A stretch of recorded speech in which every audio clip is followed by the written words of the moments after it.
Olá, sou o professor Michel e estou trazendo mais um vídeo. Nesse vídeo eu vou estar abordando um pouquinho sobre linguagens de programação, tá ok? Um assunto que não é só referente à parte web, mas é referente a todo tipo de programação, tá? Estou organizando minhas aulas, eu havia posto um material semelhante na aula de JavaScript, né? Mas achei por bem fazer separação. Vou falar de interpretação, compilação e compilação intermediária. Nesse modelinho, eu vou começar pela parte de código interpretado, tá, ok? Que é a parte que a gente trabalhou lá nas aulas de JavaScript, tá? Na verdade, as linguagens de script comumente elas utilizam esse modelinho. No código interpretado, nós temos o seguinte bloco de fluxo, né? Nós temos o código fonte, que é a parte que diz respeito ao código que você escreveu, tá, ok? Nessa parte você codifica o seu programa, seja para fazer validação de um formulário ou até uma coisa mais sofisticada, uma calculadora ou um controle de alguma coisa. E existe um interpretador que executa. Deixa eu puxar essa telinha para cá, ficou em cima aqui, ó. Então, seja lá o que você programar nesse modelinho, o seu código fonte ele fica sempre no modelo interpretado e fica sempre aberto, ou seja, sempre exposto. As pessoas conseguem enxergar o seu código, né? Normalmente fica exposto. E o código é o próprio programa em si. Então, para executar o teu programa, a pessoa precisa dar o código-fonte de alguma forma, tá? Então, o código-fonte ele é processado pelo interpretador, que é um programa que tem que estar instalado em algum lugar, né? Em algum sistema operacional, tá ok? Podem ser sistemas operacionais diferentes, né? Mas a vantagem disso é que o programa consegue ser executado nos sistemas operacionais diferentes, tá bom? Bom, a primeira coisa que tem que ter em mente é o seguinte: quando você faz o seu programa, né, o interpretador vai ler ele, vai verificar ele, para depois só então executar. Um código interpretado, ele só executar depois desses três passos, né, seja onde quer que esteja o interpretador, tá certo? Então sempre o código-fonte ele acaba passando por esse passo a passo, e por isso o código-fonte acaba ficando tendo um pouco de trabalho para ser executado, né? Porque leitura, execução e verificação e execução consomem tempo. Então esse modelinho é o modelo mais lento de todos eles, tá ok? Mas a vantagem realmente é o ponto da distribuição, né? Porque quando o interpretador está, por exemplo, em mais sistema operacional, você consegue fazer com que ele o mesmo código execute mais o sistema operacional, né? Lembrando que o sistema operacional é Windows, Linux, iOS, macOS, Android, tá certo? Então aqui no meu exemplozinho eu coloquei vários aqui, ó, Linux, iOS, macOS, Windows, tá ok? E eu coloquei aqui nesse exemplo aqui, por exemplo, um JavaScript, tá? Então um programa JavaScript, quem é o interpretador de JavaScript? Obviamente, né, o modelinho mais comum que nós temos é o navegador.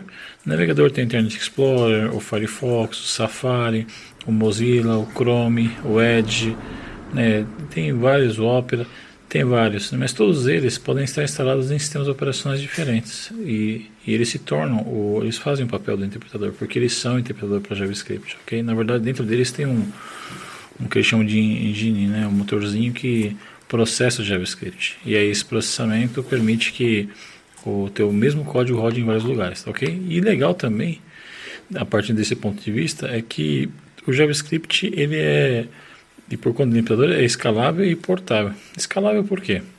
Porque eu consigo trabalhar com ele com arquiteturas diferentes, tá? Se eu tiver uma máquina com 64 bits ou 32 bits, não tem problema nenhum. Como é o interpretador que vai estar instalado nela, né? Por exemplo, se eu tiver um navegador de 64 bits, vai rodar o meu script em 64 bits 100%. Se eu tiver um navegador 32 bits, ele vai rodar 32 bits 100%, ok? Então é importante notar que a escalabilidade é um ponto legal. E a portabilidade significa que se o navegador está em mais de sistema operacional, o meu código também é portável. Ele vai funcionar do mesmo jeito, né, em plataformas diferentes, né? Ou seja, no Windows, no Linux, no macOS, no iOS, no Android, ok? Basta ter um navegador instalado. Então essa é uma grande vantagem do modelinho interpretado, que roda um pouquinho mais lento, mas tem essa grande vantagem aí. Então que a gente consegue distribuir ele bem facinho, tá? Então isso é o que é notório e é uma das coisas que faz com que o modelo interpretado seja um sucesso, tá ok? Outra coisa é a facilidade, né, de manutenção, tá? Que eu não mencionei a respeito. No código interpretado nós temos várias linguagens aí, tá? Que são interpretadas. O Visual Basic, o VBScript, o ASP, o PHP, que é bem conhecido, e o JavaScript, tá? Todos esses códigos são interpretados, ou seja, eles passam por esse processo de interpretação. Agora a gente vai falar um pouquinho do modelo de processamento do código nativo, tá? Ok? Por compilação, tá? Esse modelo ele é um pouquinho mais curto, a gente vai estar vendo.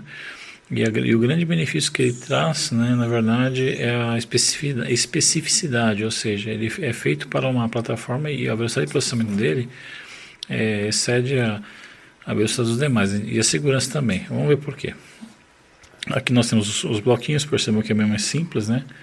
Mas que só tem o sistema operacional na ponta, tá vendo? O código fonte compila, o código compilado executa, e executa é o sistema operacional, né?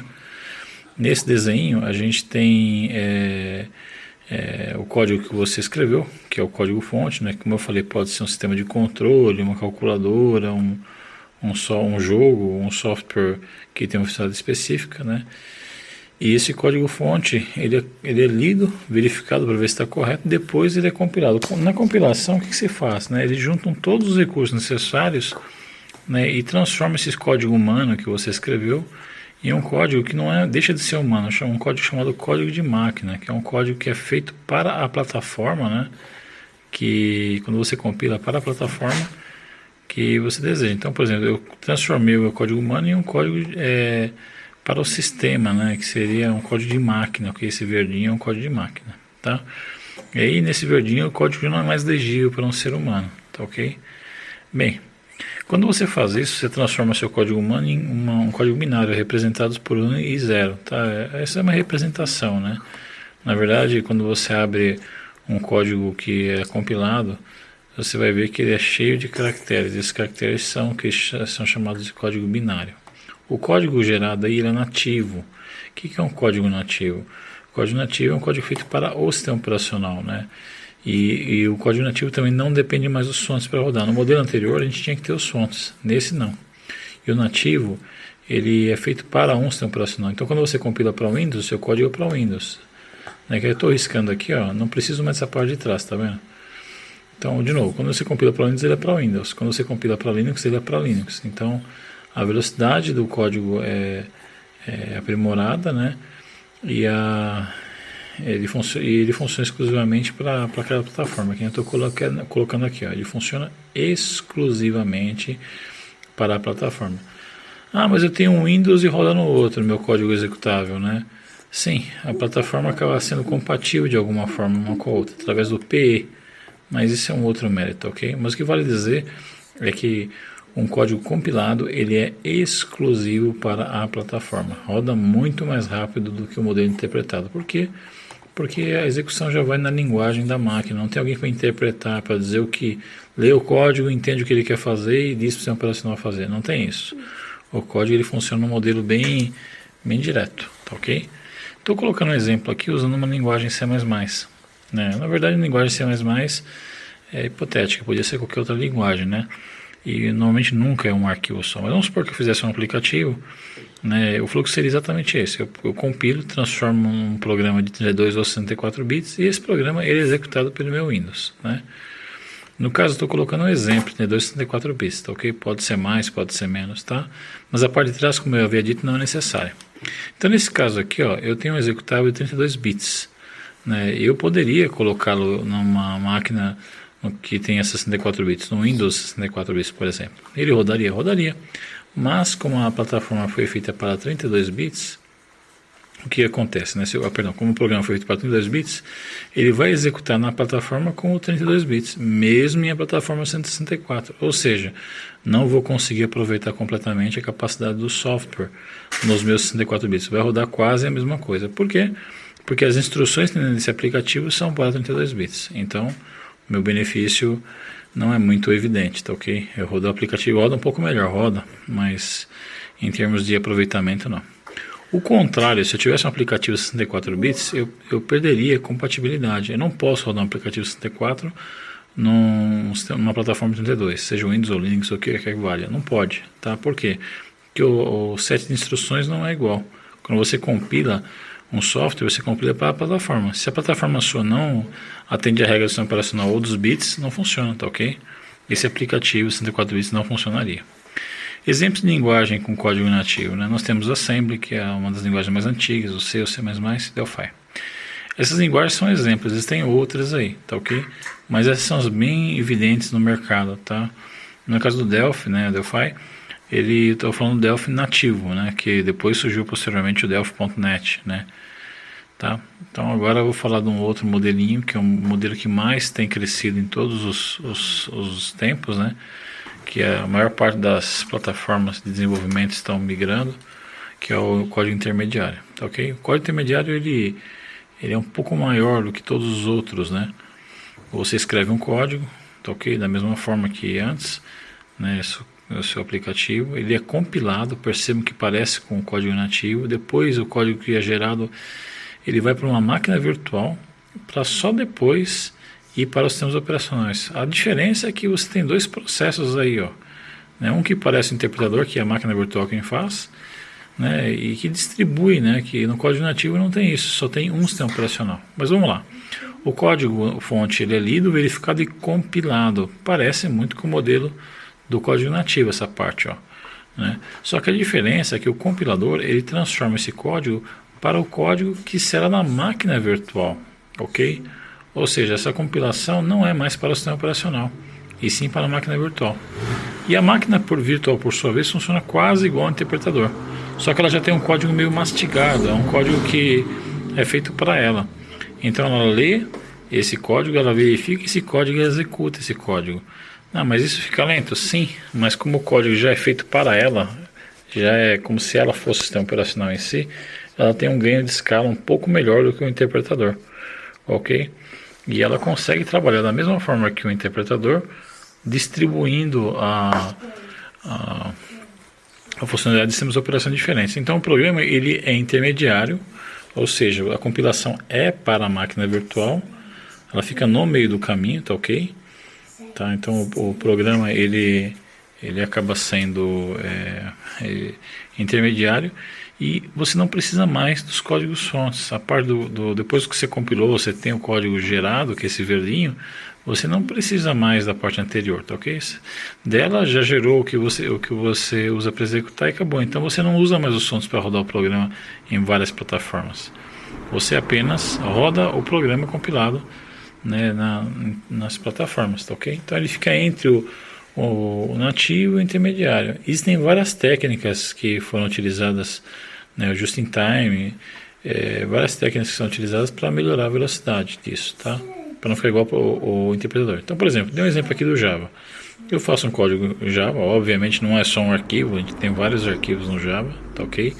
Depois que o código Java ele é processado, né, ele vai acabar virando aquele jar que a gente tem à direita ali, ó, tá?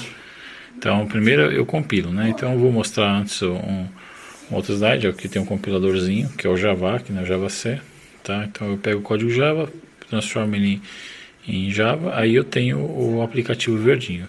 Percebam, eu não preciso mais da parte de trás, tá ok? Tá? Depois que eu compilei e gerei o arquivinho que é o jar, né, eu já vou poder descartar essa parte de trás. Aí para o meu cliente eu só entrego o arquivinho jar, né? Se fosse um .NET seria um exe intermediário, né? Mas de toda forma eu não preciso mais da parte de trás. Essa parte de trás era onde tinha os fontes. O meu cliente não tem os fontes. Com isso, né, ele não consegue alterar meus fontes. E quem executa esses fontes? A máquina virtual. Obviamente, né, eu tenho que ter a máquina virtual no sistema operacional. Pode ter que ter ela no Linux, no Android, no macOS, no Windows ou em qualquer outro, tá? Porque a partir do ponto que eu tenho um código intermediário, tem que ter um cara que interprete, né? Que na verdade é a máquina virtual. Ele interpreta o pseudocode. O bytecode. Então no caso aqui nós temos um código executável, tá? Que a máquina virtual vai ler. Nós temos um código escalável, por quê? Porque se essa máquina virtual estiver, né, para 32 bits ou se ela estiver para 64 bits, o aproveitamento do sistema operacional vai ser pleno, porque a máquina vai estar na plataforma correta. É portável, por quê? Porque pode funcionar em qualquer sistema operacional, assim como o interpretador faz, né, no modelo de interpretação. O modelo intermediário também faz, né? Então você consegue fazer a execução desse aplicativo, né, em vários lugares, tá ok? E quem cuida disso tudo é a máquina virtual, tá? Ele executa, é escalável, portável e é seguro também, né? Um ponto importante na máquina virtual é que a máquina virtual, pela questão da portabilidade da segurança, ela tem um grande diferencial, porque tudo fica nela. Se o sistema operacional não é muito seguro ou se tem regras que são diferentes, ela se vira com tudo, tá ok? Se tem uma coisa der pane, ela que se vira para cuidar das coisas que deram pane. Então a máquina virtual ela é a chave, né? Nesse caso eu peguei o JVM, que é o Java Virtual Machine. Bom, quais são as linguagens mais conhecidas no mercado hoje para isso? Obviamente o Java, o C#, o V.NET, o Delphi.NET e o Python. Todas essas linguagens elas trabalham com o conceito de código intermediário, mas existem várias outras aí no mercado, tá ok? O que é importante dizer é que esse modelinho que nós temos de fluxo, que é o modelo código intermediário, é um dos modelos mais conhecidos e difundidos, tá ok? Bom, basicamente é isso, tá? Então, como eu disse antes, eu estou estudando minhas aulas. Eu espero que vocês tenham entendido a parte de interpretação, compilação e compilação intermediária. E se vocês gostaram do vídeo, eu peço que vocês dêem um joinha. E se vocês puderem também, se inscrevam, tá? Como eu sempre digo, esse trabalho é um trabalho voluntário. E isso me ajuda também a manter os trabalhos, tá ok? Agradeço a todos pela oportunidade e espero ajudá-los. Um abraço.